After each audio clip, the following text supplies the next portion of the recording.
Rain hammers the cracked asphalt like bullets on a forgotten battlefield.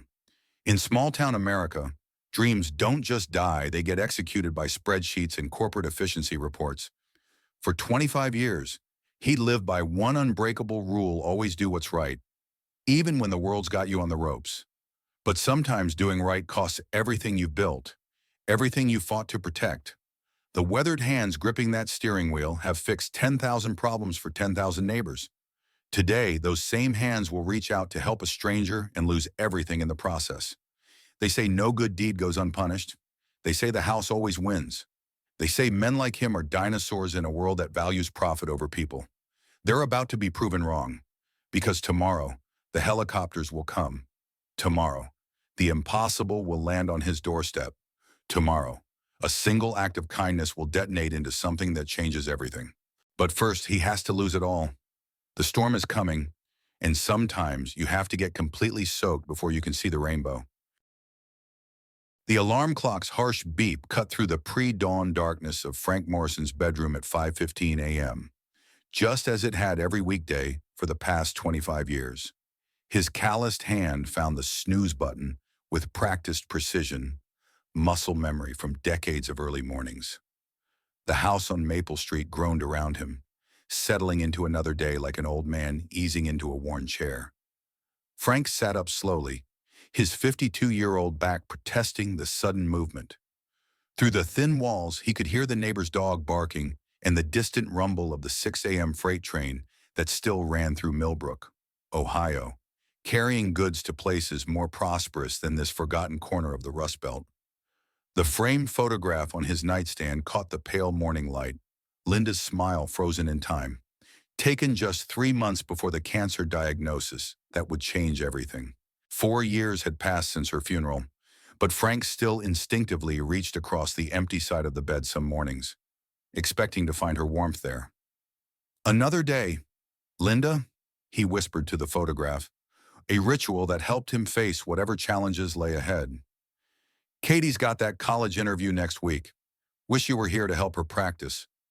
The floorboards creaked as he made his way down the narrow hallway of their 1950s ranch house. Third board from the bathroom squeaked. Fifth one by Katie's room groaned like an arthritic joint. After 20 years in this house, Frank knew every sound, every quirk, every repair that needed doing, but had to wait for a better financial day. In the kitchen, Frank began his morning choreography. Coffee first, the old Mr.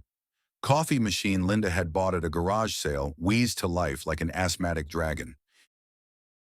2 pieces of whole wheat bread in the toaster, scrambled eggs from the discount carton he'd bought yesterday, and the last orange from the bag, carefully sectioned for Katie's lunch.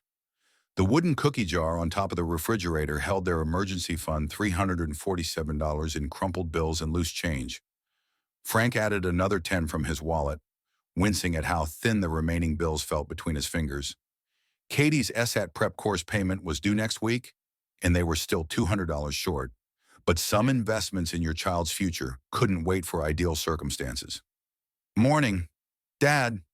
Katie's voice drifted from the hallway, still clouded with sleep but carrying that bright tone that had sustained him through the darkest days after Linda's death.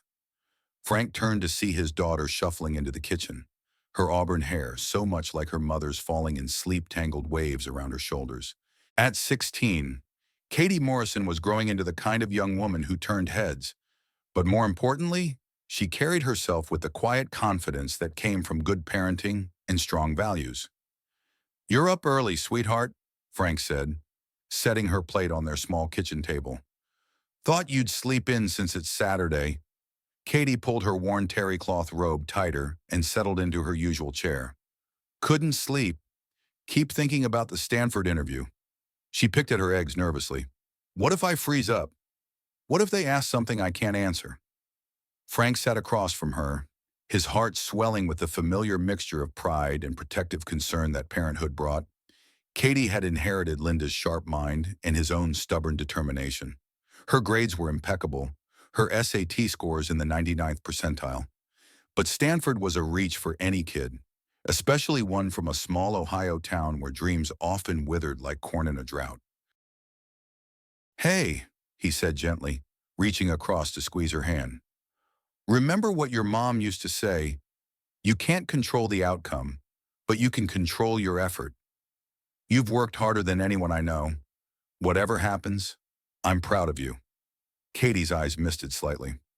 I just, I know how much money you've spent on applications and test prep. If I don't get in somewhere good, with a scholarship. Stop right there, Frank interrupted, his voice firm but warm. Your job is to be a kid, to dream big, to work hard in school. My job is to worry about the money. We're a team, Katie Bug, but we each have our positions to play. The old nickname one Linda had coined when Katie was 3 and obsessed with ladybugs brought a small smile to his daughter's face. It was a calculated move. Frank had learned that sometimes a parent's greatest tool was knowing exactly when to deploy a memory that bridged past comfort with present uncertainty. Besides, Frank added, moving to pack her lunch for her weekend job at the local library, Morrison women don't give up. Your mother faced down cancer with more courage than any soldier I've ever known. A college interview. That's nothing compared to Morrison genetics. Katie laughed, the sound brightening the small kitchen like morning sunlight. Morrison women. Huh. What about Morrison men? We're just along for the ride, trying to keep up. Frank grinned, dodging the paper napkin she threw at him. After Katie left for her library shift, Frank sat alone in the kitchen with the bills spread before him like a failed poker hand. Mortgage payment $1, $247 due in 5 days. Katie's SAT prep $200. Car insurance $156. Electric bill $89. The numbers didn't add up, no matter how many times he rearranged them. His cell phone buzzed with a text from his boss. Jim Wilson. Need you in early today. Mrs. Henderson's Buick is making that noise again, and she specifically asked for you. Frank smiled despite his financial stress. Mrs. Henderson had been bringing her cars to Wilson's auto repair for 15 years, ever since Frank had fixed her transmission for half the quoted price when her husband was laid off from the steel mill. She was one of dozens of customers who trusted Frank Morrison not just with their vehicles, but with their family's mobility, their ability to get to work, to school, to the doctor. That trust was worth more than money, though it didn't pay the bills. Wilson's auto repair squatted on the corner of Industrial Drive and 3rd Street like a mechanical fortress against the decline that had claimed so many Millbrook businesses. The building's brick facade was stained with decades of oil and exhaust. Its hand-painted sign faded, but still proudly declaring, honest work at fair prices, in Jim Wilson's careful script. Frank pulled his 20-year-old Ford pickup into his usual spot, second bay from the left, where the overhead light actually worked. His father's toolbox rattled in the truck bed, its contents representing 40 years of accumulated wisdom, every wrench, screwdriver, and specialty tool carefully chosen for quality over flash, function over form. Morrison, Jim Wilson's gravelly voice carried across the shop floor. At 68, Jim was still spry enough to crawl under cars, but his arthritis had him relying more heavily on Frank and the 2 younger mechanics, Danny and Miguel. Mrs. Henderson's been waiting since 7. Says her car's making a noise like a dying cat. Frank hefted his toolbox and grinned. That's specific. Let me guess it only happens when she's driving to church on Sunday. How'd you know? Jim's weathered face creased with amusement. Because Mrs. Henderson only drives her Buick on Sundays and to the grocery store. The belt tensioners probably seizing up from sitting too long. Frank had diagnosed the problem before even seeing the car experience trumped fancy diagnostic computers 9 times out of 10. The morning settled into the familiar rhythm that had sustained Frank through good times and bad. The symphonic sounds of the shop floor air compressors sighing, wrenches clicking, the occasional creative curse word echoing off concrete walls provided a soundtrack to honest work. This wasn't glamorous employment, but it was meaningful. Every repair meant someone could get to work, pick up their kids, live their life without the anxiety of unreliable transportation. By 11:30, Frank had confirmed his diagnosis of Mrs. Henderson's belt tensioner, replaced the brake pads on a soccer mom's minivan, and helped Miguel troubleshoot a complex electrical issue on a delivery truck. His hands were dirty, his back was sore, and he felt the deep satisfaction that came from solving problems that actually mattered to people. Frank, Jim appeared at his elbow just as he was cleaning his tools. Got a minute? The tone made Frank's stomach tighten. Jim only used that particular voice for serious conversations, discussions about slow months, difficult customers, or the kind of industry changes that threatened small, independent shops like theirs. Jim's office was a cramped space behind the main shop floor, its walls covered with 30 years of accumulated paperwork, family photos, and automotive calendars featuring cars that had been classics when Frank was Katie's age. Jim settled heavily into his desk chair, which protested with the groaning sounds of overused springs. Corporate's been sniffing around again, Jim began without preamble. That chain out of Columbus made another offer for the property. Good offer. Really good offer. Frank's hands stilled on the shop rag he'd been using to clean grease from under his fingernails. You thinking about selling? Hell no, Jim said quickly. But they're putting pressure on all the independent shops in the area, buying up properties, undercutting prices until the little guys fold, then they jack up prices once the competition's gone. Frank had seen it happen in other towns' corporate chains moving in like locusts, devouring the local businesses that had served communities for generations. What does that mean for us? Jim ran a hand through his thinning gray hair. Means we need to be more careful about everything. No more flexible payment plans for struggling customers.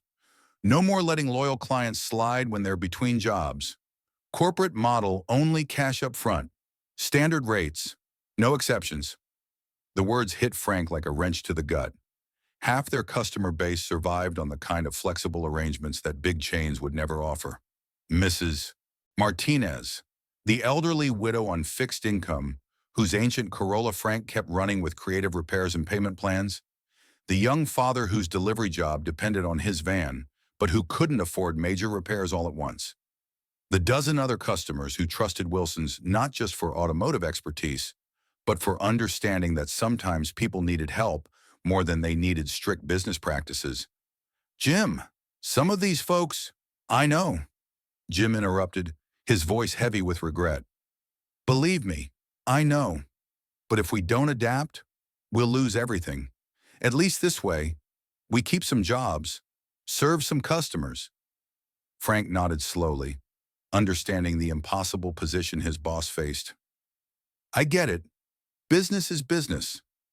And Frank, Jim added, his tone becoming even more serious, I need you to be more careful about your schedule too. I know you've been coming in late sometimes, helping customers after hours, taking long lunch breaks to deal with family stuff. I've been covering for you, but if corporate starts auditing our operation, the implication hung between them like exhaust fumes. Frank had indeed been flexible with his schedule, arriving late when Katie needed a ride to school because her car wouldn't start, taking extended lunch breaks to handle her college application deadlines, staying after hours to help customers who couldn't afford to leave their cars overnight. I understand, Frank said, though his throat felt tight with the weight of another constraint on his already stretched life. You're the best mechanic I've ever worked with, Jim continued. But in this new environment, I can't protect anyone who gives corporate a reason to complain. Back on the shop floor, Frank threw himself into work with the focused intensity he'd learned during his early years in the trade. Every bolt turned with precision, every diagnosis delivered with confidence born from decades of experience. Work was meditation, a way to quiet the growing anxiety about bills, about Katie's future, about the changes threatening the only career he'd ever known. The rain started just after noon, a steady patter against the shop's metal roof that gradually intensified into the kind of downpour that turned streets into rivers and made driving treacherous. Frank was finishing up a transmission service when Miguel called out from the main bay. Aye, Frank, come, look at this. Through the large garage doors, Frank could see a woman in a wheelchair struggling at the curb across the street. The rain was coming down harder now, soaking her expensive-looking blue suit and creating small rivers that flowed around her chair's wheels. She seemed to be caught in a pothole, unable to move forward or backward, her wheels spinning uselessly against the accumulated water and debris. Frank glanced at the clock on the wall, 12:45. His lunch break had officially ended 15 minutes ago, and Jim's warning about punctuality echoed in his mind. But the woman was clearly in distress, and the rain was getting worse by the minute. "Danny, can you finish up the Honda's oil change?" Frank called out, already reaching for his jacket. Without waiting for an answer, he jogged out into the downpour. The rain immediately soaked through his work shirt as he crossed the street, each step splashing through puddles that seemed to deepen by the second. Up close, he could see the woman's mounting frustration as she tried to free her wheelchair from the treacherous spot where storm drain overflow had created a muddy trap. "Ma'am," he approached carefully, not wanting to startle her. "Let me help you with that." She looked up, raindrops clinging to her eyelashes. Despite her obvious distress, there was something dignified about her bearing, a kind of quiet strength that reminded Frank of Linda, during her illness, facing adversity with grace, even when the situation was overwhelming. "Oh, thank you," she said, her voice carrying a slight tremor that could have been from cold or emotion. "The wheel is completely stuck, and with this rain—" Frank positioned himself behind the wheelchair, noting its sophisticated design. This wasn't a basic medical equipment piece, but something custom-built, expensive. "If you could lean forward just a bit, I'll get you out of there." With careful maneuvering and the strength built from years of lifting engine blocks, Frank freed the wheelchair from its muddy prison. The woman's relief was palpable, her shoulders sagging as tension left her body. "Is there somewhere I can help you get to?" Frank asked, noting how the rain had thoroughly soaked both of them. Her suit probably cost more than he made in a week, but she was as drenched and vulnerable as anyone else caught in the storm. "My driver was supposed to meet me here." She gestured helplessly at a smartphone that appeared to be water damaged, its screen dark and unresponsive. "But with this weather, and my phone seems to be—" Frank looked back at Wilson's auto shop, then at his watch. 1 early p.m. He was now 30 minutes late returning from lunch, and every minute would be noted if corporate was indeed monitoring their operations. But leaving this woman stranded in a downpour wasn't an option. Linda would never have forgiven him, and more importantly, he'd never forgive himself. "The shop's right there," Frank pointed across the street. "You can dry off, use our phone, get some coffee while you wait for your ride." "I don't want to impose." "No imposition at all, ma'am. It's what neighbors do." The next few minutes were a blur of careful navigation and increasing rainfall. Frank guided the wheelchair across the treacherous street, his boots squelching with each step, both of them thoroughly soaked by the time they reached the shop's entrance. Jim was waiting just inside the door, his expression unreadable, but his posture tense. Frank helped the woman get settled in the customer waiting area, made sure Danny brought her a towel and hot coffee, then followed his boss into the cramped office. "Third time this month." "Frank," Jim began before the door was even closed. His voice carried the weight of genuine regret mixed with unavoidable reality. "Corporate's been reviewing our time cards, productivity reports, everything. They're looking for any excuse to recommend efficiency improvements." Frank felt the familiar weight of impending disaster settling on his shoulders. "Jim, there was a woman stuck in the rain. I couldn't just—" "You did the right thing," Jim interrupted, his weathered hands gripping the edge of his desk. "You always do the right thing, Frank. That's what makes this so damn hard." The ceiling fan spun lazily overhead, stirring the humid air in the small office. Through the window, Frank could see the woman in the waiting area, talking quietly on the shop phone while Danny hovered nearby, probably offering her more coffee or asking about her car troubles. "They're forcing my hand here, son," Jim continued, avoiding Frank's eyes. "Your attendance record, the flexible scheduling, the time spent on customer relations instead of billable hours corporate, doesn't care that you're the best mechanic in 3 counties, or that customers specifically request you. They care about metrics, efficiency ratings, profit margins." The words Frank had been dreading finally came. "I have to let you go." 25 years of loyalty, of building relationships, of being the kind of employee who made a business better through dedication rather than just technical skill. None of it mattered when spreadsheets and corporate policies dictated human worth. I've got 2 weeks severance. Jim pulled an envelope from his desk drawer, his hands shaking slightly. It's not much, but it's what I can do without drawing corporate attention. I'll give you the best reference you've ever seen. Frank. Any shop would be lucky to have you. Frank accepted the envelope with hands that felt wooden, disconnected from his body. Through the office window, he could see a sleek black car pulling up outside, presumably the woman's ride. She was gathering her things, probably preparing to leave and return to whatever world she came from, completely unaware that her rescue had just cost Frank his livelihood. 25 years, Frank said quietly, not accusingly, but with the simple bewilderment of someone whose worldview had just shifted fundamentally. I know, Jim's voice cracked slightly. If there was any other way. Frank stood slowly, his legs feeling uncertain beneath him. I'll clean out my tools. Finish up Mrs. Henderson's paperwork. Take your time, Jim said. And Frank, I meant what I said. You're the best mechanic I've ever worked with, and a better man than this business deserves. Outside the office, the woman was indeed preparing to leave. She caught Frank's eye as he passed and smiled a genuine expression of gratitude that made his chest tighten with irony. Her driver, a professional-looking man in a dark suit, was holding an umbrella as she transferred into the back seat of what appeared to be a modified luxury sedan. Frank gathered his father's toolbox with movements that felt ritualistic, ceremonial. Each tool represented a memory, a lesson learned, a problem solved. The box had been a gift when he'd graduated from technical school 30 years ago, and it had traveled with him through every job, every challenge, every triumph of his career. Danny and Miguel approached as he was loading the toolbox into his truck, their young faces creased with concern and confusion. This is bullshit, Frank, Miguel said bluntly. You're the best teacher we got, the best mechanic, the best everything. Jim's making a huge mistake. Jim's not making any choice at all, Frank replied, surprised by how steady his voice sounded. Sometimes the world changes around you, and all you can do is adapt. What are you going to do? Danny asked.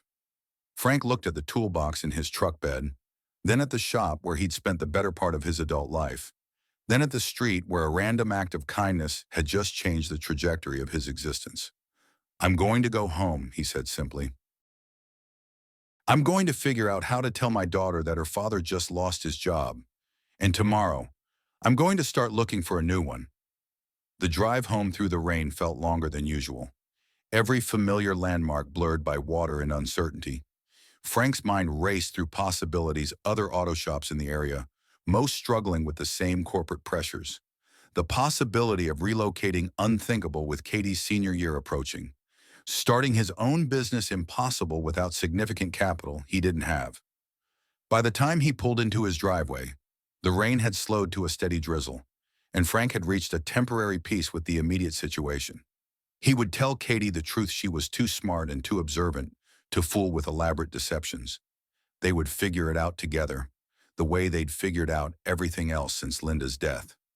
The house felt different as he entered, charged with the weight of secrets he'd have to reveal. Frank made coffee and sat at the kitchen table where he and Katie had shared breakfast just hours earlier, when his biggest worry had been stretching their budget to cover SAT prep costs. Now those concerns seemed almost quaint. His cell phone buzzed with a text from an unknown number.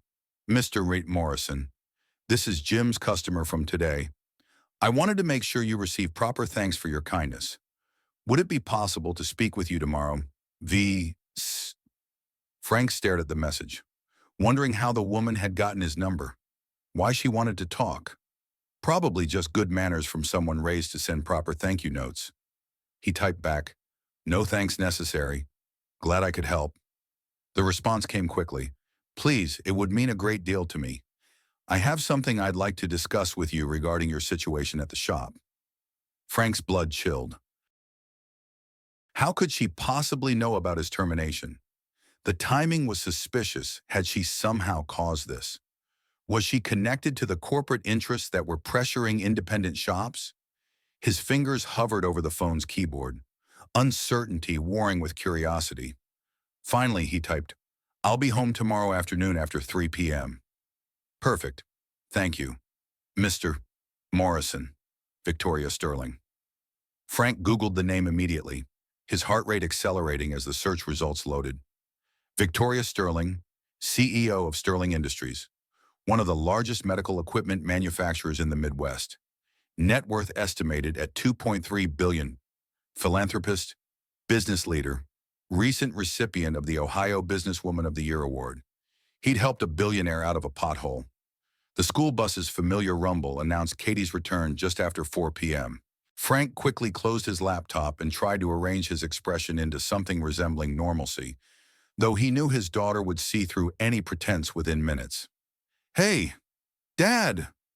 Katie burst through the front door with typical teenage energy, her backpack hitting the floor with a thud that would have earned a lecture about house rules on any normal day. "Mrs.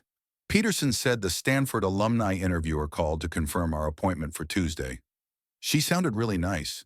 And Katie stopped mid-sentence, her sharp eyes taking in Frank's expression, his casual clothes on a workday, the way he was sitting at the kitchen table instead of arriving home after 6 p.m. as he had for her entire life. "What's wrong?" she asked, her voice immediately shifting from excitement to concern. "Are you sick? Did something happen at the shop?" Frank gestured to the chair across from him, the same chair where she'd worried about her interview just that morning. "Sit down, sweetheart. We need to talk."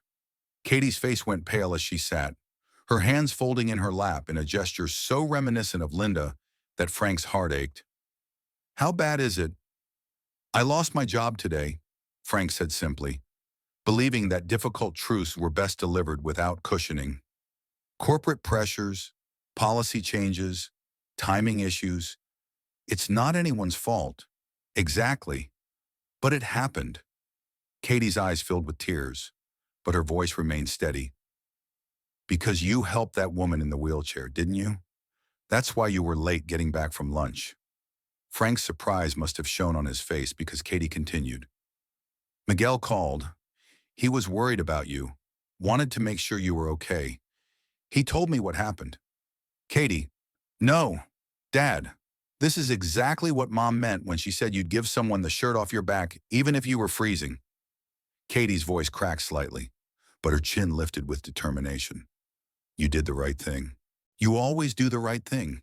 And if they can't see that, then they don't deserve you." Frank reached across the table to take her hands, marveling at how this 16-year-old had developed wisdom that some adults never achieved. "The Stanford interview." "Will happen," Katie interrupted firmly. "We'll figure it out. Morrison women don't give up. Remember? And Morrison men don't either. No matter what they say about just being along for the ride." That night, after Katie had gone to bed, Frank sat in his workshop, the converted garage where he taught his daughter to change oil, fix flat tires, and understand that mechanical problems almost always had logical solutions. The familiar smell of motor oil and metal shavings usually comforted him, but tonight the space felt like a museum of a life that was rapidly changing. His father's workbench, inherited along with the toolbox, bore the scars of decades of projects. Frank ran his fingers along the worn wood, remembering weekend afternoons spent here with his dad, learning that good work required patience, precision, and pride in craftsmanship regardless of the task's size or complexity. "What would you do, Dad?" he asked the empty workshop.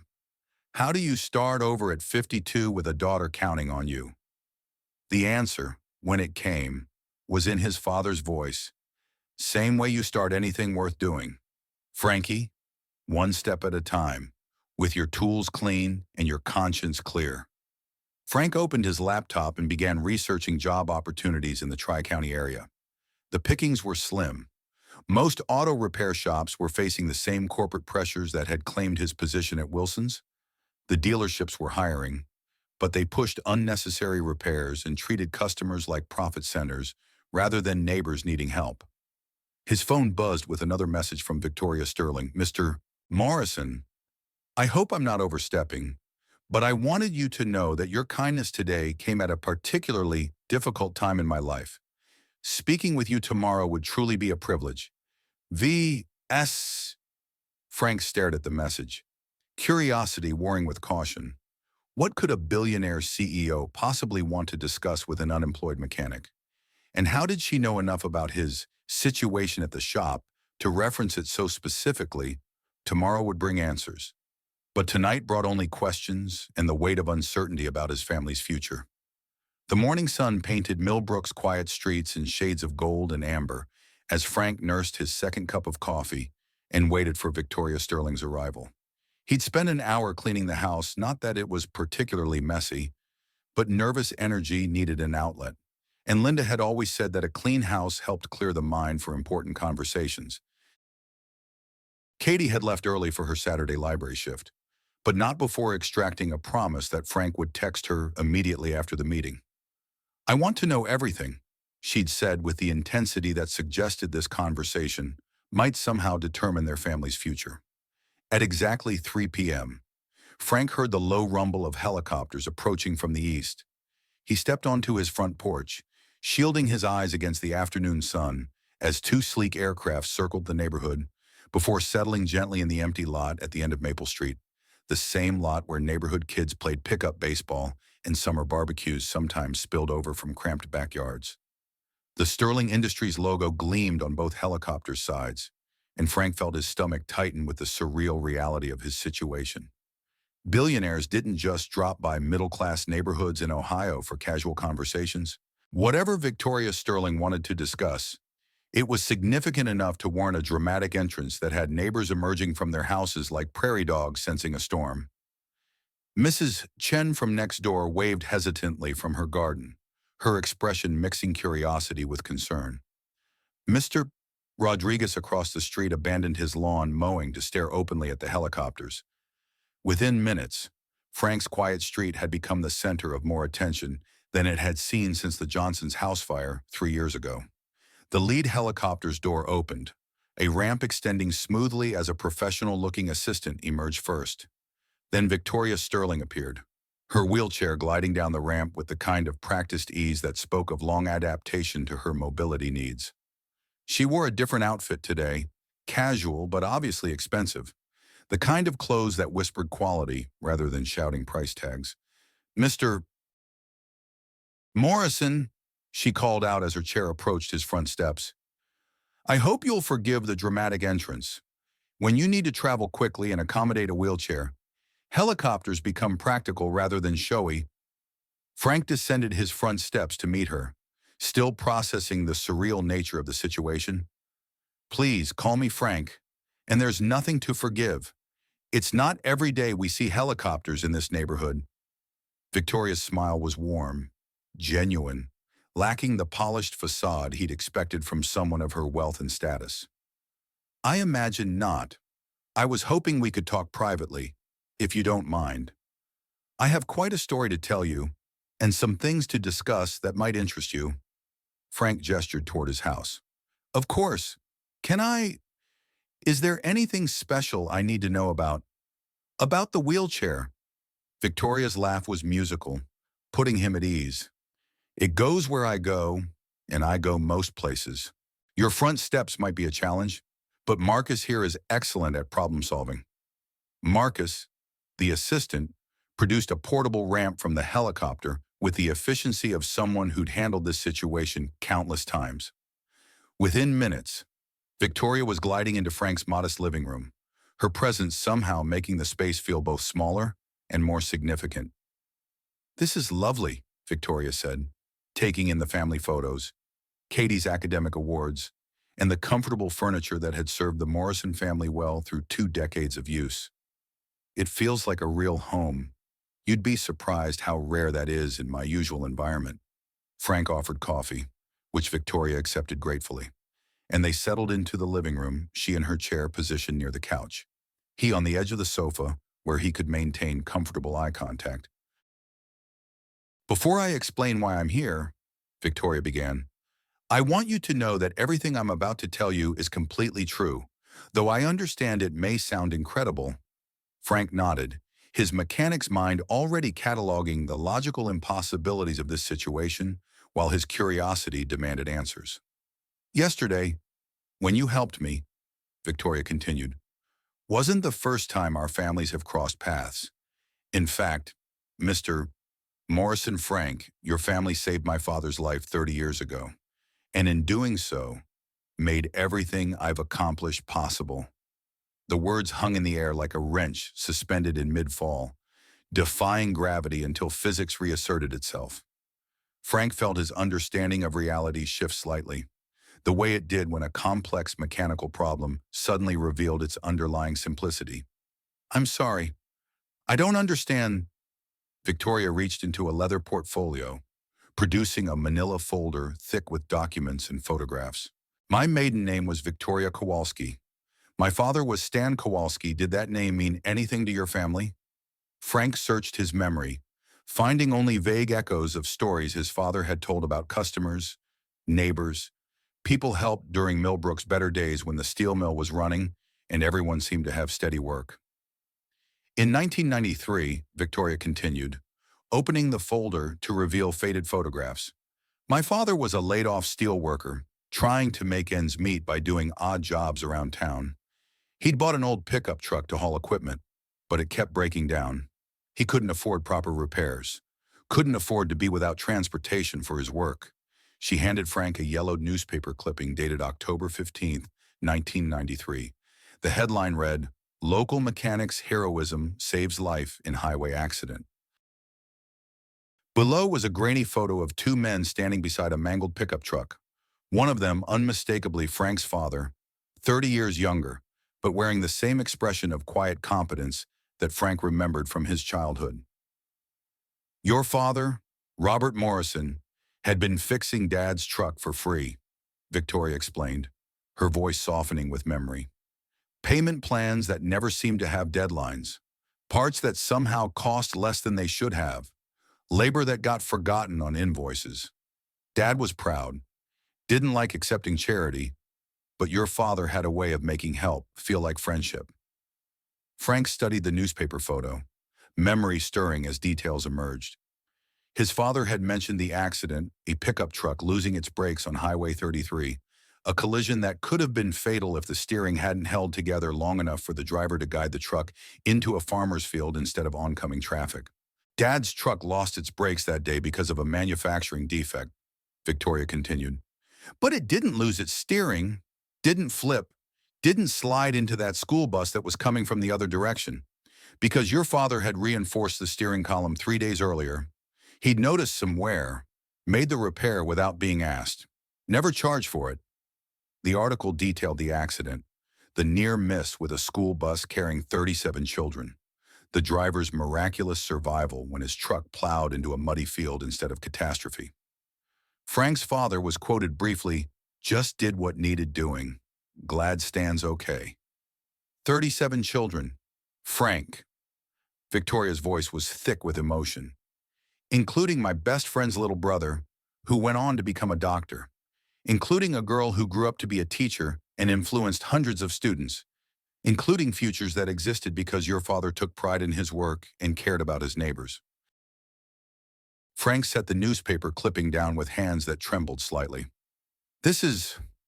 I had no idea. But that's not the end of the story. Victoria smiled through tears that sparkled in the afternoon light filtering through his living room windows. Dad survived, but he was shaken. That night, he came home and told my mother and me that life was too short to waste on pride, too precious to spend without pursuing dreams that scared you. She produced another document, a technical school enrollment form dated 3 weeks after the accident. Dad used the money he'd been saving for truck repairs to enroll in computer programming classes. This was 1993. Remember, personal computers were just becoming common. The internet was emerging, and everyone said manufacturing was dead in Ohio. Frank studied the enrollment form, beginning to understand the magnitude of what Victoria was revealing. Dad became one of the first computer technicians in Millbrook, she continued. He started fixing computers the way your father fixed cars with honesty, skill, and genuine care for his customers. By 1998, he had enough saved to send me to Ohio State for engineering. By 2003, I had my master's degree and was designing medical equipment for people with disabilities. The timeline was becoming clear, each event building upon the previous one, like a perfectly engineered machine where every component served a specific purpose. Sterling Industries exists because your father, Robert Morrison, believed that good work meant caring about the outcome, not just collecting payment, Victoria said simply. Every job our company has created, every medical device we've manufactured, every patient whose life we've improved at all, traces back to a mechanic who reinforced a steering column because it needed reinforcing. Frank felt the weight of generational impact settling around him, like a comfortable jacket. His father's values, his approach to work and neighbors, had rippled forward through time in ways the old man could never have imagined. But Frank, Victoria's tone became more serious, that's not why I'm here today.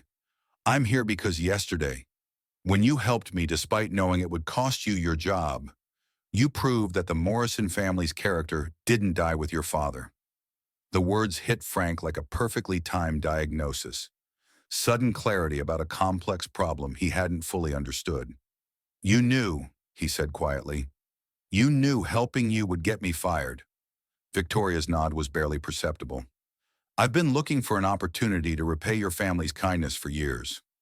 When my investigators told me about your situation, a widowed father struggling to provide for his daughter, working for a shop under corporate pressure, I saw a chance to test whether the Morrison character was inherited or just coincidental. Frank felt a flash of anger, hot and immediate. You set me up. You orchestrated that whole situation to see what I'd do. Yes, Victoria said simply, not defending or justifying, just acknowledging the truth. I needed to know if you were truly your father's son, or if the Morrison reputation was just small-town mythology. Frank stood abruptly, pacing to the window where he could see neighbors still gathered on their lawns, pointing at the helicopters and speculating about the billionaire visiting their street. The manipulation stung, even if the motives had been ultimately benevolent. And if I'd failed your test, he asked without turning around, if I'd walked past you, minded my own business, kept my job, then I would have known that character isn't inherited, Victoria replied. And I would have looked elsewhere for what I'm really here to offer you. Frank turned back to face her, his anger cooling into curiosity. Which is, Victoria smiled, reaching into her portfolio once more. The chance to build something bigger than either of our fathers ever imagined. The business proposal Victoria Sterling spread across Frank Morrison's coffee table looked like something from a science fiction movie. Architectural renderings of a sprawling facility, organizational charts with dozens of positions, financial projections that made his mortgage payment look like pocket change. Sterling Industries is expanding into automotive technology, Victoria explained, her finger tracing the blueprints. Electric vehicles, autonomous systems, adaptive equipment for drivers with disabilities. We need someone to head our new community integration division, someone who understands both the technical aspects and the human elements of what we're building. Frank studied the documents, his mechanic's eye automatically analyzing the shop layouts, equipment specifications, and workflow diagrams. This is comprehensive. It needs to be, Victoria continued. We're not just building another corporate facility. We're creating a model for how automotive technology can serve entire communities, not just wealthy early adopters. She pointed to a section of the blueprint labeled Training Center, apprenticeship programs for local high school students, partnerships with community colleges, full-time positions with benefits and advancement opportunities for people who've been displaced by industrial changes. The scope was staggering: a $50 million investment in facilities, equipment, and human resources, all focused on bringing cutting-edge automotive technology to a region that had been written off by most major industries. The position comes with a comprehensive compensation package. Victoria handed him another folder. Base salary of $85,000 annually. Full health coverage for your family. Performance bonuses tied to community impact metrics. rather than just profit margins. Frank's throat tightened as he processed the numbers. His salary at Wilson's had been $38,000, decent for Millbrook, but barely enough to cover basic expenses and Katie's educational aspirations. This offer represented not just financial security, but the kind of opportunity he'd stopped believing was possible for someone like him. There's more, Victoria continued, producing yet another document. Sterling Industries has an education partnership program, full college scholarships for employees' children who maintain academic standards and pursue STEM fields. Frank's hands trembled slightly as he read the scholarship details. 4 years of full tuition, room and board, plus a summer internship program that could lead to post-graduation employment. Katie's Stanford dreams suddenly seemed not just possible, but probable. Why me? Frank asked finally. You could hire anyone, engineers with advanced degrees, executives with corporate experience. Why offer this to an unemployed mechanic from small-town Ohio? Victoria's smile carried the warmth of genuine conviction. Because engineers can design systems, but they can't always connect with the people who use them. Corporate executives can manage budgets, but they don't understand what it means to choose between car repairs and medical bills. She gestured toward the family photos lining Frank's mantelpiece, pictures of Katie's academic achievements. Vacation snapshots from modest trips to state parks. The wedding photo of Frank and Linda looking impossibly young and optimistic. The automotive industry is changing faster than ever, Victoria continued. Electric vehicles, smart systems, connectivity features that cost more than some people make in a month. If we're not careful, we'll create a two-tiered transportation system, high-tech options for the wealthy, and obsolete vehicles for everyone else. Frank nodded, understanding the implications. He'd seen it already in his years at Wilson's newer cars with computer systems that required expensive diagnostic equipment, parts that cost triple what their mechanical predecessors had, repairs that priced out working families who needed reliable transportation most. I need someone who can bridge that gap, Victoria said. Someone who understands that technology should serve people, not the other way around. Someone who's built trust in a community, who knows what it means to keep a family's car running when they can't afford the manufacturer's recommended repairs. The offer folder contained an organizational chart showing Frank's position at the center of a web of interconnected departments: engineering, manufacturing, training, community outreach. It was a role that would require him to learn new skills, adapt to corporate environments, manage budgets and timelines he'd never imagined. I'd need time to think about it, Frank said, though every instinct was already leaning toward acceptance. Katie's got her Stanford interview next week. Her senior year. Actually, Victoria interrupted gently, I've taken the liberty of researching Katie's academic record. Her grades, test scores, extracurricular activities. She's exactly the kind of student Stanford actively recruits. But more importantly, she's exactly the kind of person who would thrive in our internship program. She produced a final folder, this one containing information about Sterling Industries student programs, summer internships that pay $15 per hour, mentorship opportunities with our engineering teams. And if she chooses to study here in Ohio instead of California, we have partnerships with Case Western and Ohio State that include full scholarships plus guaranteed employment upon graduation.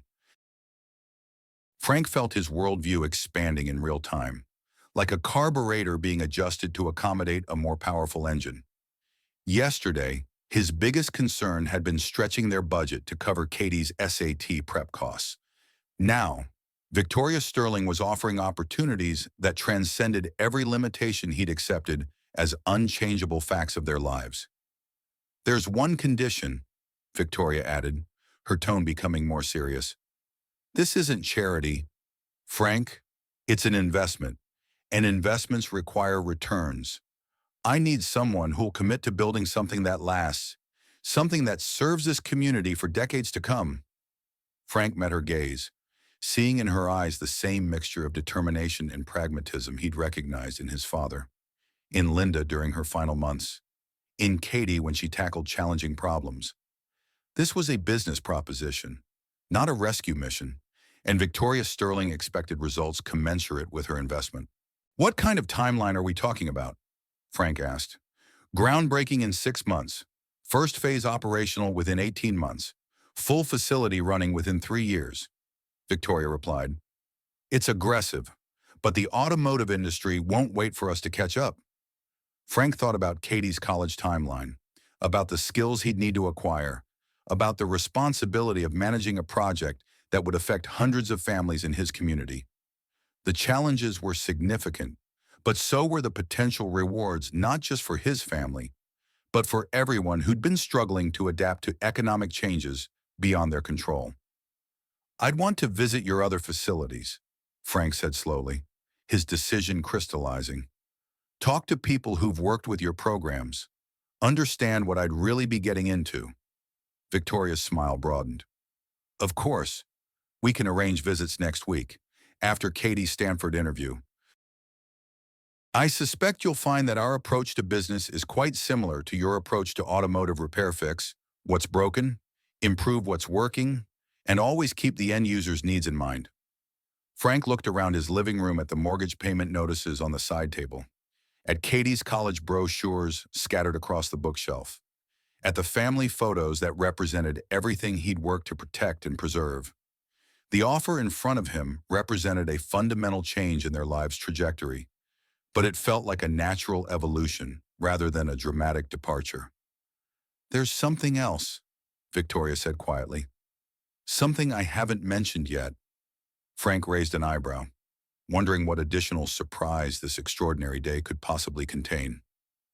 My accident, Victoria gestured to her wheelchair, happened 3 years ago.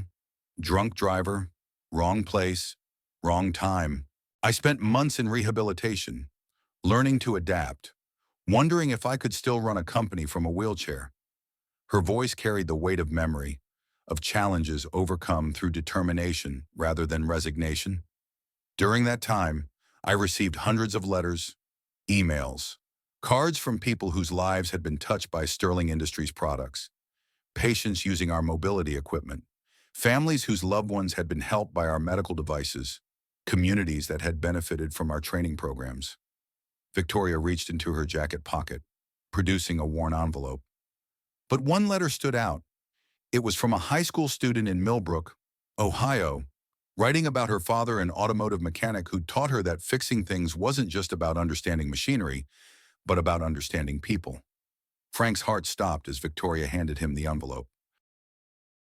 His name was written across the front in Katie's unmistakable handwriting, below the Sterling Industries address. Katie wrote to you 8 months ago, Victoria nodded. She was researching scholarship opportunities for students interested in engineering, found our website, and decided to tell me about the best engineer she'd ever known, her father, who could diagnose car problems by listening to engine sounds, and who taught her that every repair was really about helping someone get where they needed to go. Frank opened the envelope with trembling fingers, finding 3 pages of Katie's careful script describing their life together, her pride in his work, her dreams of following in his footsteps while expanding into new technologies that could help even more people. She never mentioned sending this, Frank said, his voice thick with emotion. She probably didn't expect a response. Victoria smiled. But her letter started me investigating your family, learning about your father's legacy, understanding why a teenager would be so passionate about automotive repair in an age when most kids her age are more interested in social media than social responsibility. Frank read Katie's words describing their Saturday morning repair sessions, their discussions about how mechanical knowledge could serve communities, her observation that Dad doesn't just fix cars, he fixes the problems that keep people from living their lives. So when I learned about the corporate pressure facing Wilson's auto repair, Victoria continued, I saw an opportunity to test whether Katie's assessment of her father was accurate and whether the Morrison family values were consistent across generations. The weight of generational impact settled around Frank once again, his father's kindness creating opportunities for the Kowalski family, his own daughter's letter opening doors he'd never imagined, decisions made decades ago continuing to influence present possibilities. Does she know, Frank asked, about the job offer, about any of this? Not yet, Victoria replied. That's your news to share, but I suspect she'll be quite pleased that her faith in her father has been validated. Frank folded Katie's letter carefully, tucking it back into its envelope. Tomorrow he would tell her about this conversation, about the opportunities suddenly available to their family, about the way her own words had helped create the very future she'd been dreaming about. I accept, Frank said simply. When do we start? Victoria's smile was radiant. How about Monday? I'd like you to meet the engineering team, tour our existing facilities, and begin planning the Millbrook operation. Katie can come along during her winter break. I think she'd enjoy seeing what she helped make possible. As Victoria and her assistant prepared to leave, Frank walked them to the front door, still processing the day's revelations. The helicopters sat waiting in the field, their presence drawing continued attention from neighbors who would undoubtedly have questions for weeks to come. Frank, Victoria paused at the bottom of his front steps. I want you to know that this opportunity exists because you've consistently chosen to do the right thing, even when it costs you. That's not common in business or in life, but it's exactly what this project needs to succeed. Frank watched the helicopters lift off, their rotors churning the autumn air as they disappeared toward the eastern horizon. The street gradually returned to normal neighbors drifting back to their yard work, children resuming their games, the ordinary rhythm of Saturday afternoon reasserting itself. But everything had changed. Frank Morrison was no longer an unemployed mechanic worried about making mortgage payments. He was the future director of Sterling Industries' Community Integration Division, with a salary that would ensure Katie's college education and a mission that aligned perfectly with the values his father had taught him decades ago. That evening, as Frank waited for Katie to return from her library shift, he sat in his workshop among his father's tools and tried to imagine explaining the day's events to someone who hadn't lived through them. The story sounded impossible even to him, random act of kindness leading to life-changing opportunity. Billionaire CEOs arriving by helicopter to offer dream jobs to small-town mechanics. But the business proposal still sat on his coffee table, real and detailed and already requiring his attention. Monday would bring meetings, facility tours, the beginning of a learning curve steeper than anything he'd faced since his early days as an apprentice. Katie's key in the front door announced her return, followed by her familiar call. Dad, how did it go with the mysterious billionaire? Frank smiled, rising from his workbench to meet his daughter, the letter she'd written to Victoria Sterling in his pocket, and a future neither of them had dared imagine suddenly spreading before them like an open road. Some journeys, Frank reflected, began with the smallest acts of kindness and led to destinations beyond your wildest calculations. The Stanford University alumni interview went better than Katie Morrison could have dared hope. Dr. Jennifer Walsh, the interviewer, was a chemical engineering professor who'd grown up in a similar Ohio town and immediately connected with Katie's combination of academic excellence and practical problem-solving skills. Your essay about automotive technology serving community needs was particularly compelling, Dr. Walsh said as their conversation wound down. It's rare to see such mature thinking about engineering social responsibility from a high school student. Katie beamed, thinking of all the Saturday mornings she'd spent in her father's workshop, learning that every mechanical problem had both technical and human dimensions. My dad taught me that fixing things isn't just about understanding how they work, it's about understanding why they matter to people. Wise man, Dr. Walsh smiled. I hope he knows how articulate you are about the values he's instilled. If only she knew, Katie thought, remembering the previous night's conversation when Frank had revealed the Sterling Industries opportunity. The timing felt almost magical, her Stanford interview, coinciding with her father's career transformation. Both of them stepping into futures that had seemed impossible just days earlier. The drive home from Columbus gave Katie time to process the morning's events. The interview had felt more like a conversation between colleagues than an interrogation. Dr. Walsh's questions encouraging Katie to explore her thoughts about engineering education, industry responsibility, and the role of technology in addressing social challenges. Frank was waiting when she arrived home, his expression carrying the same mixture of pride and nervous anticipation she'd seen before every major milestone in her life, first day of school, science fair competitions, driver's license test. "How'd it go? Sunshine?" he asked, pulling her into a hug. "Really well, I think," Katie replied, then stepped back to study her father's face. "But you look like you have news too. Did something happen with the Sterling Industries meeting?" Frank's smile was answer enough. "Let's sit down. I have quite a story to tell you."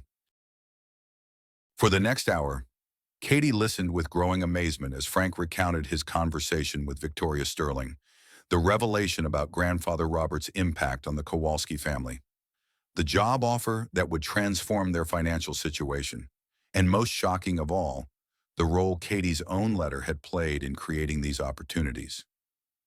"You wrote to her?" Frank asked, producing the worn envelope. "8 months ago," Katie's cheeks flushed with embarrassment. "I was researching scholarship programs, found their website, and I don't know. I wanted someone to know how amazing you are. I never expected anyone to actually read it." Frank handed her the letter, watching as she read her own words describing their life together. Her pride in his work, her dreams of expanding their family's tradition of fixing things into new technological territories. "Sweetheart," Frank said softly, "your letter didn't just get read. It started an investigation that led to job offers, scholarship opportunities, and a chance to build something bigger than I ever imagined." Katie looked up from the letter, her eyes bright with tears and possibility. "So we're really going to be okay. I can stop worrying about college costs, and you don't have to stress about finding another job?" "More than okay," Frank confirmed. "Victoria wants you to consider their internship program, possibly even staying in Ohio for college with a full scholarship to Case Western or Ohio State. Guaranteed employment after graduation." Katie was quiet for a long moment, processing the magnitude of how their lives had changed. "Dad, what if I still want to go to Stanford if I get in? I mean," Frank's answer came without hesitation. "Then you go to Stanford. This opportunity isn't about limiting your choices. Sweetheart, it's about making sure you have choices. Real ones, without financial constraints determining your future." That evening, Katie called her best friend Emma to share the news, trying to explain how a rainy Tuesday morning had somehow led to helicopter visits and job offers from billionaire CEOs. "It's like a movie," Emma said, her voice crackling through Katie's old phone. "But also kind of like your dad. You know he helps people, and somehow the universe pays attention." Katie looked through her bedroom window at their quiet street, now famous throughout the neighborhood as the place where helicopters had landed. "Emma, do you think it's weird that I'm actually considering staying in Ohio instead of going to California for a full scholarship and guaranteed job?" "That's not weird. That's smart. Plus," Emma's tone became more serious, "you've been worried about leaving your dad alone. This way, you could build your career close to home." After the call, Katie sat at her desk with college brochures spread before her: Stanford, MIT, Case Western, Ohio State. Just last week, the choice had seemed predetermined by financial necessity. Now, she had the luxury of choosing based on educational fit and personal preference rather than cost and scholarship availability. She picked up her laptop and began researching Sterling Industries in earnest, discovering a company culture that emphasized innovation with social responsibility, technology development guided by community needs rather than just market demands. Their internship program had produced engineers who went on to leadership positions at major corporations, but also entrepreneurs who'd started companies focused on solving real-world problems. Most intriguingly, Sterling Industries had a track record of promoting from within, of valuing practical experience alongside formal education. Katie could envision a path where she earned her engineering degree while working part-time in their R&D division, graduating with both academic credentials and hands-on experience that would make her attractive to employers anywhere in the country. Her phone buzzed with a text from Dr. Walsh. "Katie, thoroughly enjoyed our conversation today. We'll be submitting a very positive recommendation to admissions. Best of luck with your decision-making process." Katie screenshot the message to send to her father, then sat back in her desk chair, smiling at the irony of having too many good options after months of worrying about having any options at all. That night at dinner, Frank and Katie discussed logistics, the Sterling Industries facility tours scheduled for the following week, the timeline for Frank's transition from unemployed mechanic to division director, the practical considerations of their dramatically improved financial situation. First thing, Frank said, we're getting you a new phone, one that actually holds a charge and doesn't require percussive maintenance. Katie laughed. Dad, my phone isn't that bad. I just have to hit it in the right spot when the screen goes dark. Mechanical solutions to electronic problems. Frank grinned. I'm proud of your diagnostic skills, but let's get you equipment that doesn't require troubleshooting. After dinner, they walked through the house making lists of improvements that were suddenly possible. New carpeting to replace the worn areas Linda had always intended to fix. Insulation for the workshop so Frank could work comfortably during winter months. A computer upgrade that would help Katie with college applications and Frank with his new corporate responsibilities. It feels strange, Katie admitted as they sat in the living room, where Victoria Sterling had delivered her life-changing offer just days earlier. Good strange, but still strange. Like we're different people than we were last week. Frank considered her observation. Maybe we're not different people. Maybe we're just the same people with different possibilities. The values haven't changed. The priorities haven't changed. We just have better tools to work with. Katie nodded, understanding the mechanical metaphor. Like upgrading from basic wrenches to precision instruments? Same job, better equipment. Exactly, Frank smiled. Though I suspect the new job is going to require some tools I've never used before. That night, Katie dreamed of laboratories and workshops, of electric vehicles and traditional engines, of a future where she could honor her family's legacy while pioneering new technologies. In her dream, she wore both a Stanford sweatshirt and a Sterling Industries ID badge, somehow managing to be in two places at once, bridging worlds that had seemed mutually exclusive just days before. Frank, meanwhile, lay awake thinking about responsibility to Katie, to Victoria Sterling's investment, to the community that would be affected by decisions he'd soon be making. The teenager down the hall had written a letter that changed their lives. But now it was up to him to prove worthy of the opportunities that letter had created. Monday would bring new challenges, but tonight brought the deep satisfaction of knowing that hard work, good values, and random acts of kindness sometimes converge to create possibilities beyond anything you'd dared imagine. 3 months later, Frank Morrison stood in the partially constructed Sterling Industries facility, watching as the first walls took shape around what would become the most advanced automotive technology center in the Midwest. The December wind cut across the construction site, but Frank barely noticed the cold. He was too focused on the blueprints in his hands and the future taking physical form around him. Mr. Morrison, called Maria Santos, the lead construction supervisor. As she approached through the maze of equipment and building materials, the electrical contractor has questions about the training bay specifications. Frank looked up from the blueprints, still occasionally surprised when people addressed him as Mr. Morrison in professional contexts. 3 months ago, he'd been Frank, or hey, mechanic guy to most people. Now he was director of community integration for a multi-million-dollar facility, and the adjustment required constant conscious effort. Lead the way, Frank replied, following Maria toward the section of the building that would house the apprenticeship program. This was his favorite part of the project, the space where local high school students would learn advanced automotive technology while earning wages and college credits. The realization of opportunities Frank had only dreamed about during his own youth. The electrical contractor, a woman about Frank's age named Rebecca Chen, looked up from her tablet as they approached. Mr. Morrison, we need to clarify the power requirements for the electric vehicle charging stations. The specifications call for both standard 110-volt outlets and 440-volt rapid charging capability. Frank nodded, appreciating the technical precision required for modern automotive education. The 110-volt systems are for basic maintenance training. Students need to understand how home charging works for most EV owners. The 440-volt stations simulate commercial fast charging, which is what they'll encounter in professional service positions. Rebecca made notes on her tablet.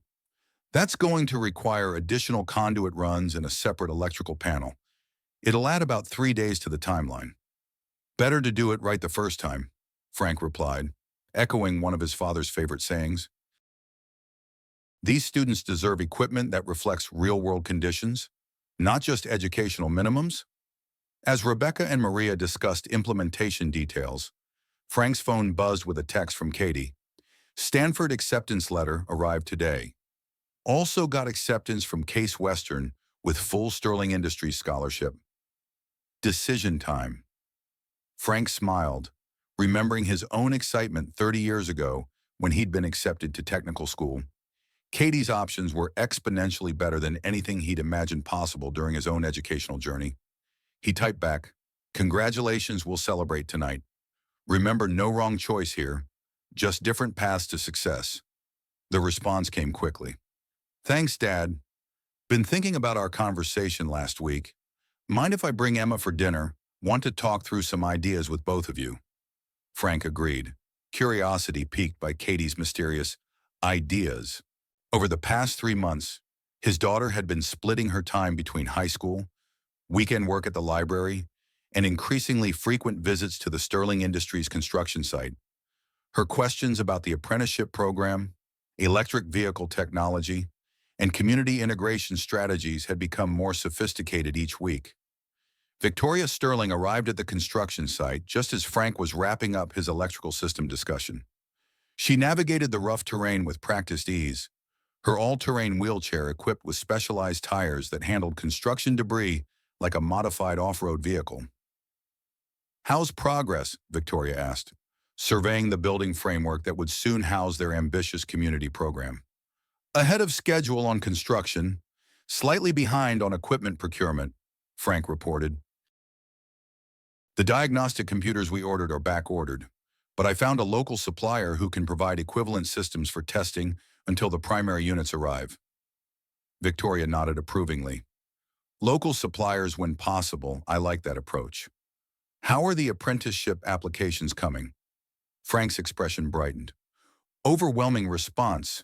We have 47 applications for 20 positions, and the quality is exceptional.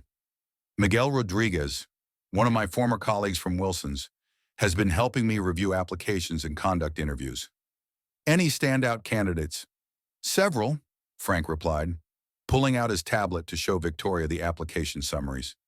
"Jessica Martinez, whose single mother works 3 jobs to support the family.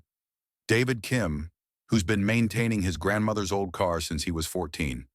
Sarah Williams, who built a working electric motor for her science fair project using YouTube tutorials and salvage parts." Victoria studied the profiles, her business mind clearly evaluating potential, while her personal experience resonated with stories of young people overcoming obstacles through determination and creativity. "These are exactly the kinds of students this program was designed to serve," she said finally. "Practical intelligence, motivation born from necessity, understanding that technology should solve real problems for real people." Frank agreed, thinking about his own path from curious teenager to skilled mechanic to community program director. "Victoria, I've been thinking about expansion possibilities. What would you say to developing satellite programs in other Rust Belt communities smaller scale, but same principles, local employment, advanced training, community integration?" Victoria's smile indicated he'd anticipated her own thoughts. "Funny you should mention that. I've been getting inquiries from mayors in 3 other Ohio towns, plus interest from communities in Pennsylvania and Michigan. The question is scalability. How do we maintain program quality while expanding geographic reach? Same way any good repair shop grows," Frank replied. "You train excellent technicians, trust them with increasing responsibility, then help them open their own locations when they're ready. Franchise model, but with community service instead of profit as the primary metric." They spent the next hour walking through the facility, discussing everything from equipment layout to curriculum development to community outreach strategies. Frank marveled at how naturally the conversation flowed 3 months ago. He'd been intimidated by Victoria's business expertise, but their shared values and complementary skills had created a genuine partnership. "Frank," Victoria said as they concluded their tour, I have something to discuss with you. A personal matter. If you don't mind. Frank's curiosity was piqued by her shift in tone. Over the past months, their relationship had remained professionally warm but carefully boundaried. Victoria had never imposed on his personal time or made their working relationship complicated by social expectations. Of course, Frank replied. What's on your mind? Victoria positioned her wheelchair to face him directly, her expression carrying a vulnerability he hadn't seen since their first meeting in his living room. I've spent the last 3 years focusing exclusively on work, she began. After my accident, building this company became my entire identity, my proof that disability didn't limit my capability. But lately, working with you, seeing your relationship with Katie, watching how you balance professional excellence with personal connections, she paused while gathering her thoughts. I'm wondering if I've been using success as an excuse to avoid the complexities of personal relationships. Frank felt his heart rate accelerate, recognizing the territory they were approaching, but uncertain how to navigate it appropriately. Victoria, he said carefully, you're one of the most capable, accomplished people I've ever known, but you're also one of the kindest, most genuine. Any complexity in your personal life isn't because of your wheelchair. It's because building meaningful relationships requires vulnerability that most successful people find terrifying. Victoria's smile was both grateful and nervous. Frank Morrison, are you saying I'm afraid of emotional challenges the same way some people are afraid of mechanical problems? Frank chuckled, appreciating the automotive metaphor. Maybe, but the solution is the same in both cases. You start with careful diagnosis. Use the right tools for the job, and don't be afraid to ask for help when you encounter something outside your experience. In that case, Victoria said, her tone becoming slightly formal in the way that indicated significant courage was required for her next words. Would you be interested in having dinner sometime away from the construction site, away from business discussions? Just personal conversation between two people who found they enjoy each other's company? Frank's answer came without hesitation. I'd like that very much. They arranged to meet the following Friday at a small Italian restaurant in Columbus, far enough from Millbrook to provide privacy, but close enough to feel comfortable and familiar. As Victoria prepared to leave the construction site, Frank felt the same mixture of excitement and nervousness he'd experienced decades ago when asking Linda for their first date. That evening, Katie and Emma arrived for dinner with the excitement that indicated significant news was brewing. They'd been inseparable friends since middle school, and Frank had learned to recognize the particular energy that preceded major announcements or elaborate teenage schemes. Dad, Katie began as they settled around the kitchen table with takeout pizza from Tony's. Some traditions remained constant despite changing circumstances. Emma and I have been talking about the Sterling Industries opportunity, and we have a proposal. Frank raised an eyebrow, amused by Katie's businesslike tone. I'm listening. Emma jumped in with characteristic enthusiasm. We want to create a student documentary about the facility construction, the apprenticeship program, and the community impact. Katie would handle the technical aspects, interviewing engineers, explaining the educational components. I'd focus on the human stories families affected, community changes, historical context. Katie nodded, pulling out a folder thick with planning documents.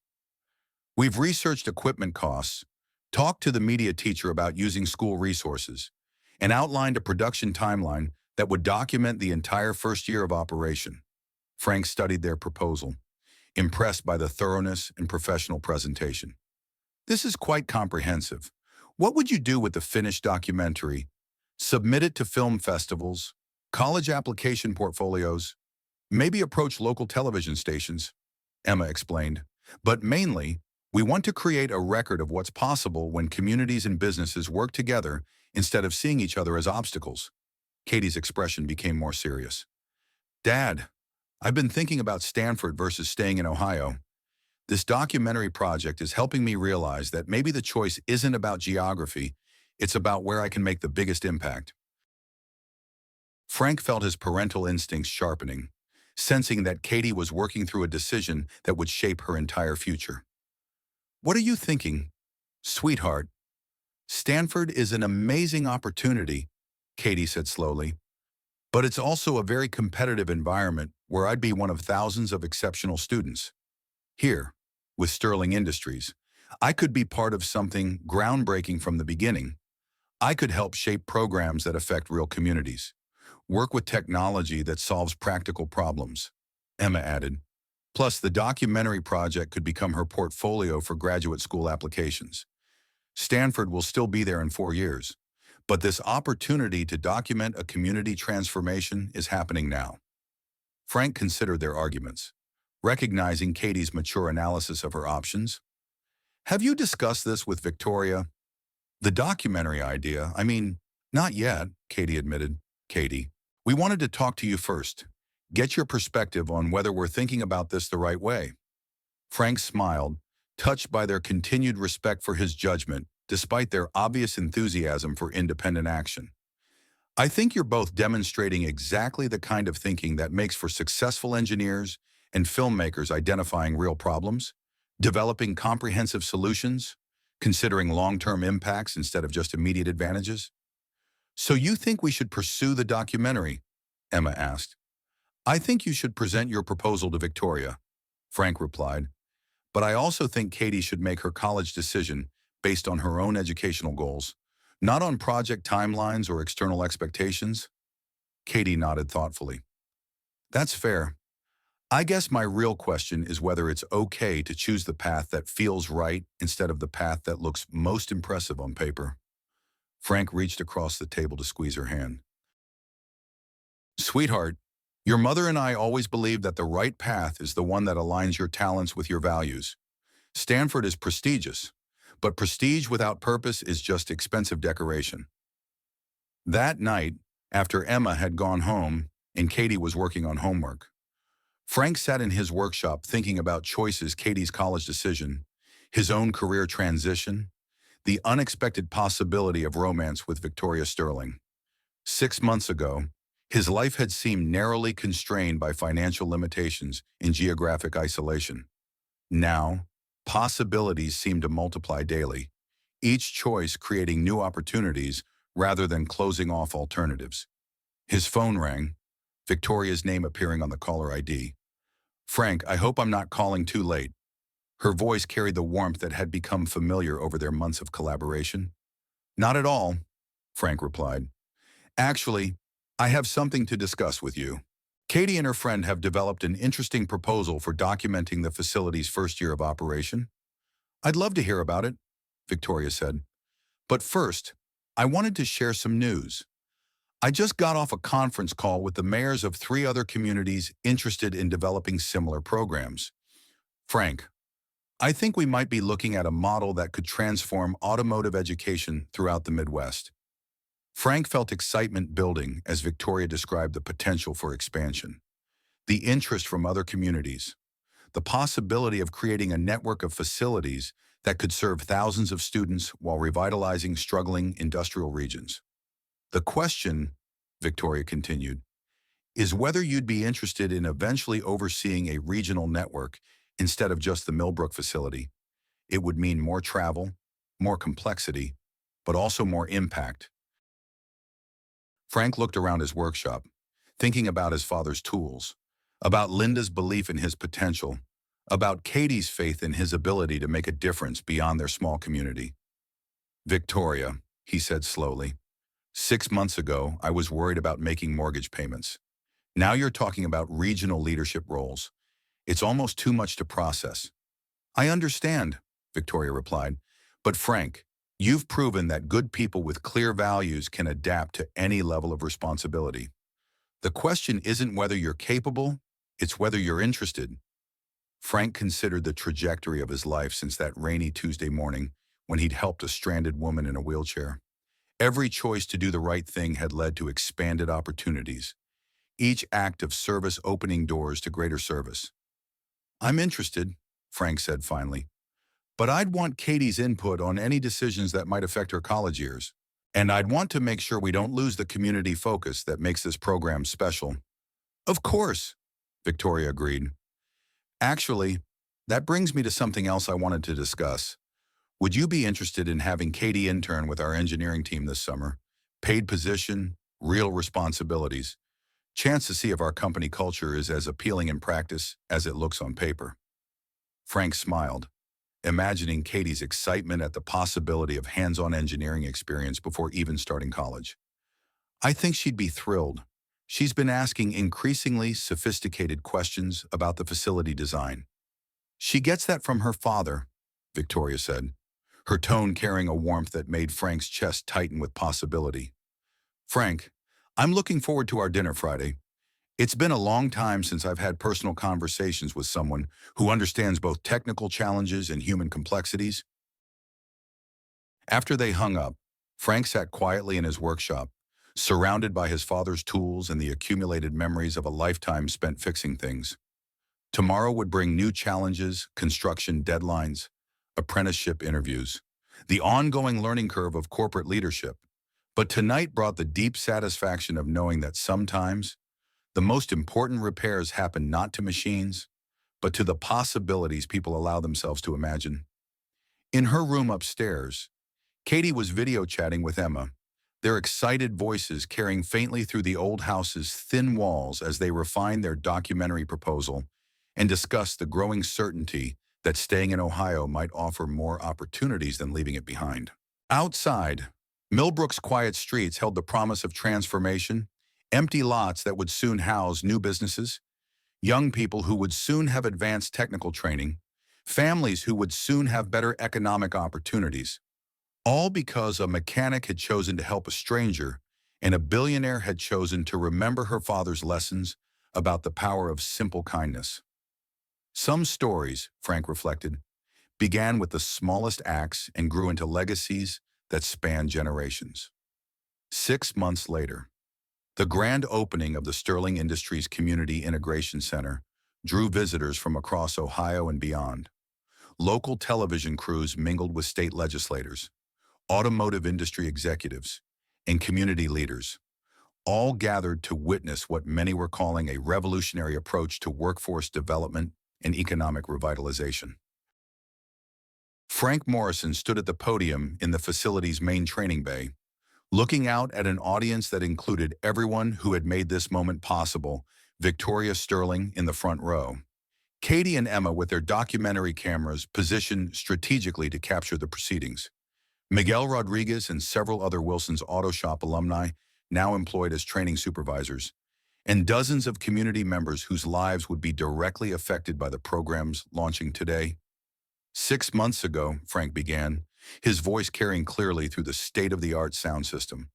I was an unemployed mechanic worried about paying my bills and providing for my daughter's education.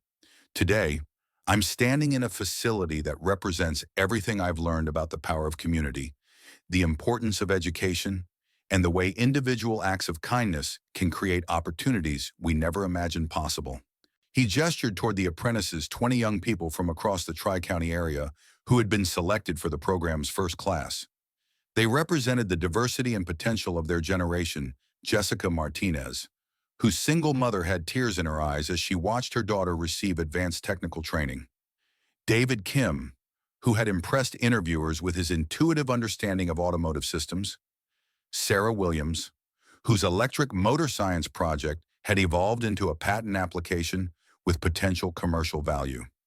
These 20 students, Frank continued, will graduate in 18 months with associate degrees in automotive technology, industry certifications that guarantee employment, and most importantly, the knowledge that technology should serve communities, not the other way around.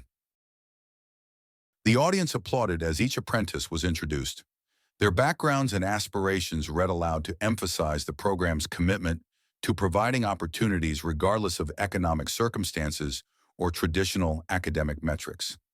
Victoria Sterling took the podium next, her presence commanding attention not just because of her wealth and business success, but because of the genuine passion she brought to describing the facility's broader mission.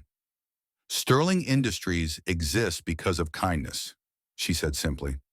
30 years ago, a mechanic named Robert Morrison helped my father when help was desperately needed. That kindness created opportunities that eventually led to this company, this facility, this moment. She looked directly at Frank as she continued.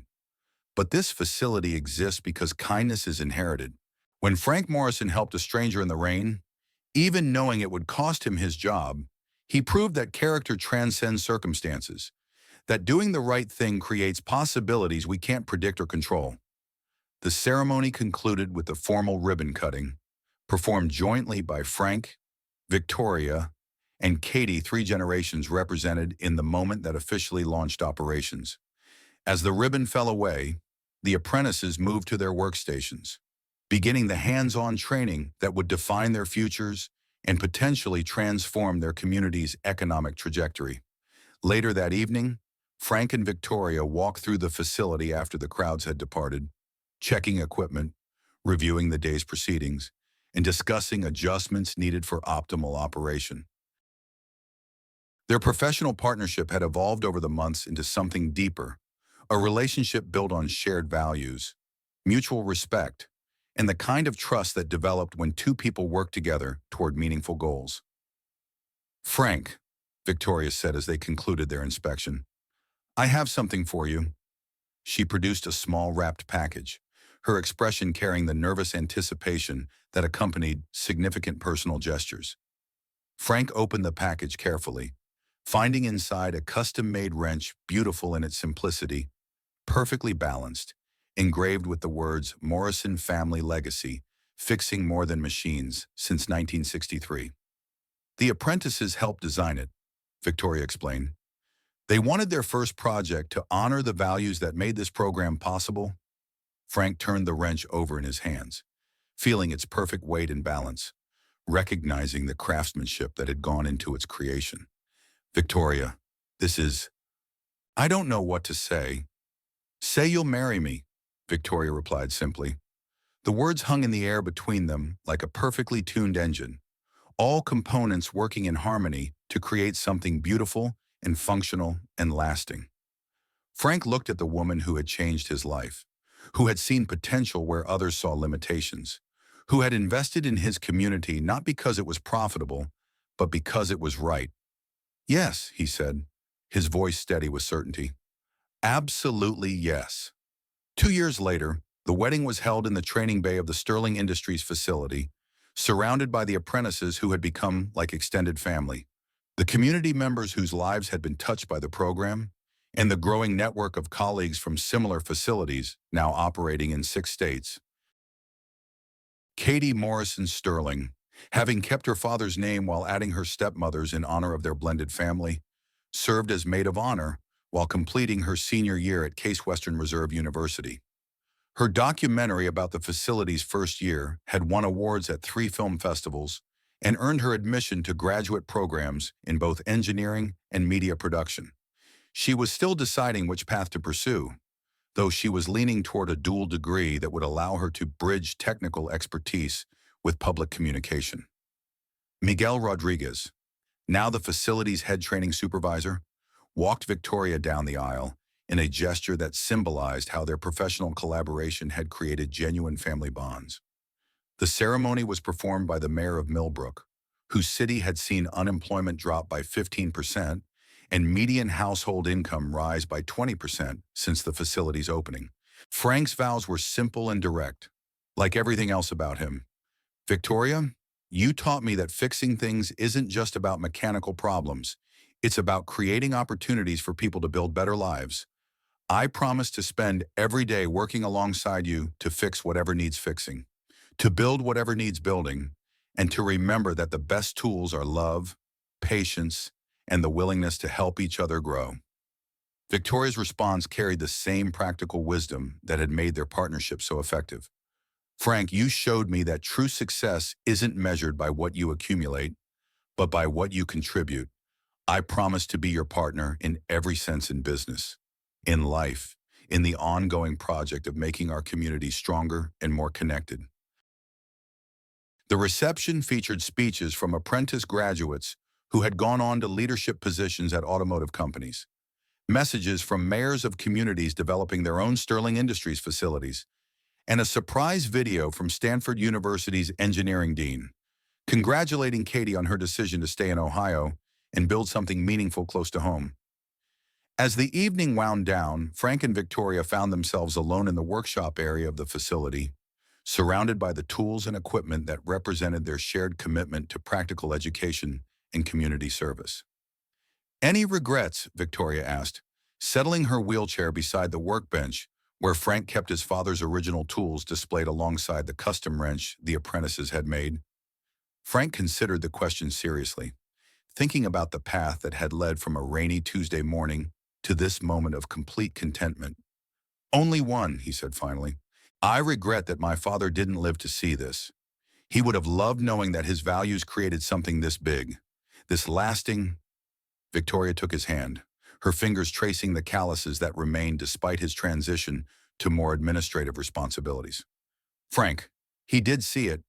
Every choice you made, every person you helped, every lesson you taught Katie, that was all your father's influence continuing to work in the world." Through the facility's windows, they could see Millbrook's main street, now lined with new businesses that had opened to serve the facility's employees and the growing number of visitors attracted by the program's national reputation. The old steel mill remained closed, but the community had found new purpose, new hope, new reasons for young people to stay rather than leave for opportunities elsewhere. "What's next?" Frank asked, thinking about the expansion proposals on Victoria's desk, the inquiries from international companies interested in replicating their model, the ongoing challenge of growing without losing the community focus that made their approach unique. "Next," Victoria smiled, "we keep doing what we've always done. We fix what's broken, we build what's needed, and we remember that every person who walks through our doors carries the potential to change the world in ways we can't predict." Frank nodded, understanding that their real work was just beginning. The facility was operational. The apprentice program was succeeding beyond their most optimistic projections, and their marriage had created a partnership that strengthened both their personal lives and their professional mission. But success, Frank had learned, wasn't a destination. It was a daily choice to keep serving, keep improving, keep believing that ordinary people could accomplish extraordinary things when they worked together toward shared goals. Katie appeared in the workshop doorway, her documentary camera in hand and a mischievous smile on her face. "Mind if I get one last shot?" she asked. "The filmmaker in me thinks this moment you two in the workshop, surrounded by tools and possibilities, perfectly captures what this whole story is really about." Frank and Victoria posed naturally, their hands intertwined, their expressions carrying the contentment of people who had found their purpose and the determination of people committed to serving something larger than themselves. As Katie adjusted her camera settings, Frank thought about stories, how they began with single moments, but grew through countless small choices, how they involved not just individual characters, but entire communities, how the best ones never really ended, but continued evolving across generations. The camera clicked, capturing a moment that would become part of Katie's growing portfolio of documentation about community transformation, family legacy, and the way random acts of kindness could create ripple effects that changed lives in ways no one could predict. "Perfect," Katie said, reviewing the image. "That's definitely going in the final cut." Frank Morrison looked around the workshop that had become the heart of a program touching thousands of lives, at the woman who had transformed from stranger to partner to wife, at the daughter who was building her own path while honoring family values, and at the community that had found new hope through the simple principle that fixing things, whether mechanical, educational, or social, required both technical skill and genuine care for the people affected by your work. Some stories, he reflected, began with helping a stranger in the rain and grew into legacies that lasted forever. The facility's lights would stay on late into the night, students and instructors working together on projects that would improve lives, solve problems, and create opportunities for the next generation. And in the morning, the work would continue, one repair, one lesson, one act of service at a time, just the way Frank's father had taught him, just the way it should be. The helicopters are gone now. The cameras have packed up. The crowds have returned to their quiet lives. But in a small workshop in Millbrook, Ohio, the sound of tools against metal still echoes a rhythm as old as hope itself. Frank Morrison lost a job that barely paid the bills. He gained a purpose that changed thousands of lives. He risked everything for a stranger in the rain and discovered that sometimes the universe keeps score in ways we never expect. His father's wrench still sits on that workbench, worn smooth by decades of honest work. Next to it, a custom tool crafted by grateful students, proof that legacy isn't what you leave behind, but what you inspire others to build. Victoria Sterling found more than a business partner. She found someone who understood that true wealth isn't measured in bank accounts, but in the number of lives you lift up along the way. And Katie, she learned that the biggest choices aren't always between good and bad. Sometimes they're between safe and meaningful. In a world that tells us to look out for ourselves, to play it safe, to mind our own business, maybe there's still something to be said for stopping in the rain. What would you have done in that moment when helping someone might cost you everything? Would you still reach out your hand?